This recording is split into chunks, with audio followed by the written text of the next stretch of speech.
Бұлардікі көгерген. Аллаға шүкір, менде ондай болған жоқ.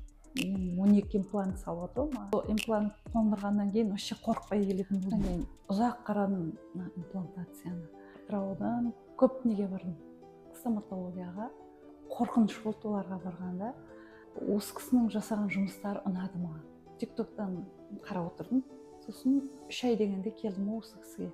Негізі мен қорықтым да келген күні. Мен 12 имплант салып отырмын, бірақ ауырған жоқ.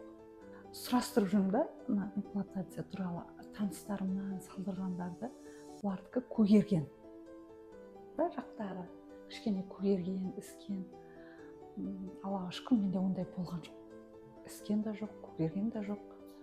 Содан жұмысқа кетіп қалдым ғой, 3 айдан кейін келдім. Даже сол күні сіздер дәрі беріп жібердіңіздер ғой, укол салып жіберді. Содан кейін ауырған жоқ менде. Азу болмады менде. Мұнда 3, мұнда 3, 6 имплант. Асты 3, мына жақ 3. 12 имплантты бір сағат 45 минутта болған сияқты. Себебі мен сағатқа қарап жаттым. Наоборот, кеше мен емдеттім алдыңғы тістерімді. Сода ауырған сияқты. Мен айтамын, сендер имплантациядан да ұзақ емдедіңдер ғой деймін да қыздарға. Мен сол имплант қондырғаннан кейін вообще қорықпай келетін болдым.